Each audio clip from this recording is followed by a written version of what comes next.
this is Kitty Singleton in the Fox Newsroom. Joining us tonight is the Director of Housing and Urban Development, Mr. Richard Sullivan. Mr. Sullivan, how have the recent budget cuts affected HUD? Terribly. Our agency was one of the hardest hit by the cutbacks, largely due to the negative press over past scandals, which is tragic because low-income housing is essential to the welfare of the country. By making cutbacks in our department, you are really shutting the door on the future of our children. But what reassurances do we have that impropriety won't happen again? Well, I guess all you have is my word. See, when the Treasury was first set up, they lacked a mission statement. Unclear goals of the department that allowed the situation to get way out of hand. Employees were not required to get projects and loans approved through proper channels. But since that time, new rules have been implemented which provide safeguards against that ever happening again. Now, you mentioned a mission statement. What is HUD's mission statement? Well, I can't tell you the exact wording, but we are here to help provide low-income families the chance for affordable housing and, in the process, help develop in the city. How will the cuts in the budget hurt HUD? Well, Kitty, the budget cuts were based on the idea that the interest rate would fall below 4%, thus lowering the need for HUD dollars. But the interest rate has remained constant, which will deplete the funds that HUD has allowed for low-interest loans. So what exactly is HUD doing to revitalize the nation's crime-ridden public housing? Well, as you know, there are over 3.4 million Americans living in public housing, and HUD has delegated over $483 million for rebuilding and security purposes. We're here open to improve the housing department so that the families can once again feel secure in their homes. But won't the cutbacks be detrimental to public housing? Regardless of the presidential budget cuts, public housing is our #1 priority. So I would like to reassure the low-income tenants that even though the president is retreating from urban homesteading, the housing department would not abandon these people. Now, what projects can we expect to see from HUD in the near future? Oh, well, to name all the goals of HUD would be futile considering the time allotted here. But I can tell you that the new commission that was designed not only to help the consumer, but also the infrastructure of our inner cities. Okay, now you speak about public housing, but what about the first-time home buyer? With proper employee verification, we can ensure that those people will be the first on the list to get homes with substantial down payments. Well, I want to thank you very much, Mr. Sullivan, for taking time out of your busy schedule and joining us here today. It's been my pleasure. This has been Kitty Singleton, live for Fox News. Good night.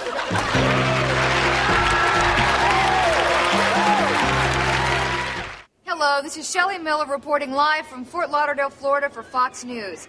I'm joined today by City Councilman Bill Davis.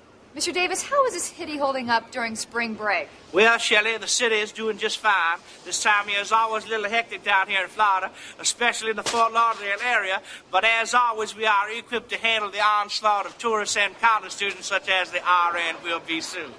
How long does the spring break season last? Well, I wish I could tell you it goes on all year. Of course, that's not the case. A lot of the air down here is pretty dull, and there's just a lot of people staying indoors and watching TV. But this time of year is great. Not all the colleges have to take the breaks at the same time of holiday. I've noticed a trend for the East Coast colleges to have their spring breaks earlier than the Midwestern schools do, such as they are. What do you think motivates the East Coast schools to take their vacation time earlier? Well, I don't know. I wouldn't have any idea. I'm not a psychic. But I do have a theory on the topic, and that is that it's a little colder out there. Therefore, they'd like to get rid of that fever, which often makes a man go crazy and do wild things at his home earlier than, say, in the Midwest. And because of all the bad weather, they're probably more likely to get away from that cabin fever quicker and be away from the inclement climate, so as it is. This seems like an important time for the economy here in Fort Lauderdale. How does it compare to the rest of the year? Well, any of these students who've studied macroeconomics, which I have not, but if you do have, pretty late, I'll tell you that. They know the fair process is based on supply and demand, and most of the retail stores here, well, just like Christmas time down here, this is our Christmas season, you might say, except we don't have any red shoes or jingle bells. But the next 5 weeks is going to be a very big shock there financially speaking for the people down here, such as they are. It surprises me to hear that college students have millions of dollars to spend, because I remember when I was in college, I had very, very little spending money. Well, I don't believe I said millions, but perhaps they do. But he'll tell you what it is. College student on his own, he'll come down here, he maybe just have enough for a 6 packets of Jiffy Pop. But you put a $600,000 student together, that's a heck of a lot of Jiffy Pop, if you know what I'm saying. What are other ways that the students help the economy? Well, the students bring a lot of sand into the area, and the sand actually contributes to the sand we have here. They just track it in from other students. Also, there's companies that try to target these students who are between 18 and 24, and that transitions to big dollars. So they just set the headquarters up down here during the break. That's big money for a corporate person. I understand. Well, Mr. Davis, I thank you for your time and Well, thank hospitality you, here. You're pretty as a peach. Did I tell you that? Thank I you like very them earrings. much. My gal has a pettish like them. Well, I bought them here in Fort Lauderdale. Did you? Well, that's yes, good. I did. They probably made by one of our local craftsmen. Well, they were. That's what they said. All righty. Well, thank you, You Mr. take care Davis. now. And as you look around the beach, you'll see a lot of fun and a lot of excitement. I'm Shelley Miller here at Fox News. This is Debbie Woodruff coming to you live from the corner of Anderson and Wilder, where just moments ago a fire has erupted, leaving 3 dead and possibly 2 others wounded. I have with me Officer Douglas Danforth of Precinct 26. Officer Danforth? Yes, Debbie. Officer, early reports have indicated that these deaths are organized crime related. Can you confirm this? It would certainly seem so, Debbie. The victims were all known to be affiliated with the Parigi crime family. As you know, the family has been torn by a bloody power struggle since last month's death of the reputed godfather, Roberto Parigi. So, do you have positive identifications on these victims? We won't be positive until we can check the dental records, but these men were well known around the neighborhood as well as the family in But just tonight, I've been speaking with some local residents, and they seem very reluctant to say anything about these men. Is that for fear of reprisals? I'm going to have to say partially. Despite its troubles, the Parigi family remains a force in this community. Certainly nobody wants to go on record identifying these men as criminals. But you also have to realize that the community, these men are commanded. They got respect in the community. But that money, does that come at a price? They're family men, and absolutely it does come at a price. We're talking business loans at up to 50% interest, and believe me, if you didn't pay on time, you won't be very lucky. I see. Do you have any leads on who might want these men dead?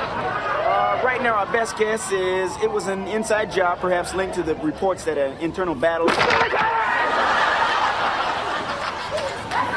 wait a second. Do you see these deaths as the end of a bloody power struggle, or just the beginning?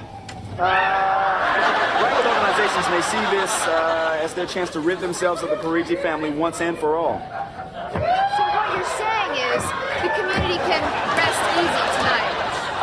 I wish I knew, Debbie. In the meantime, residents in the community will surely feel increased police presence. We're on top of the matter, and I'd like to stress that nobody in this community has anything to fear. Thank you very much, Officer Danforth. Again, 3 are dead, 2 are wounded, and the culprits are still at large. From the corner of Anderson and Wilder, this is Debbie Woodruff. Back to you in the studio. And one more thing I might say, if you can tune in this evening and make sure if you have any news or any speculation on who these men might be, please call our studio and let us know as soon as possible. Thank you very much. Back to you, Bob. This is Jennifer Moss coming to you live from the Green Ridge Forest, the center of a brewing controversy between wildlife conservationists and loggers who would like to have this area leveled. With me now is Park Ranger Dan McDermott. How you doing? Fine, thank you. Ranger McDermott, these issues are highly volatile. Now, can you sort them out for our viewers? Well, Jennifer, it pretty much comes down to your spotted marsh goose. There's fewer than 900 of the geese left out in these parts in these woods, and when these woods are gone, you can pretty much plant a kiss on the fanny of the spotted marsh goose. You know, that would be a shame as far as I'm concerned, because nothing more beautiful than seeing one of them big birds just take off out of the marsh in the morning. It'd be one thing if they were, hunting for food, but it's the senseless killing that I got a problem with. Would it be possible to relocate this Well, you got to realize you can't just take one element out of the ecosystem. You got your fly, your mosquito, you got your elm beetle, and you take them, so pretty much you're up to your eyeballs and bugs. Well, that may very well be, yet the loggers contend that the economy of this ridge is dependent upon the very clearing of the forest. Oh, short term, you're talking a few jobs, maybe 150 new jobs. That's kind of a pain if you're out of work. But the state also depends on its nature reserves and tourist dollars, and that's kind of important too. You cut these trees back, they're not coming back, Yes, it's obviously a very touchy and sensitive issue. Loggers have been clashing with conservationists right here in these very woods. Have there been any outbreaks of violence lately? Well, I ain't gonna lie to you. Temperatures are flaring high, and we've been able to keep things civilized so far, but I can't guarantee you it's gonna stay like that. So the loggers are not going to give up these woods without a fight? Well, miss, I'm from Green Ridge, and I know lumberjacks. They like to get liquored up, and they like to fight. They're Scandinavians, and they're mean, you know, they are. Well, is the Department of the Interior close to making a decision in this matter? Well, to tell you the truth, we're not holding our breath out here, you know. Yeah, so you're saying you expect the federal bureaucracy to take its sweet time? Well, there's a bear dump in the woods. Yes, well, thank you, Ranger McDermott, very much. And through it all, the spotted marsh goose flies peacefully overhead, unaware that their fate is being decided in Washington as we speak. For Fox News, this is Jennifer Moss, Green Ridge Forest.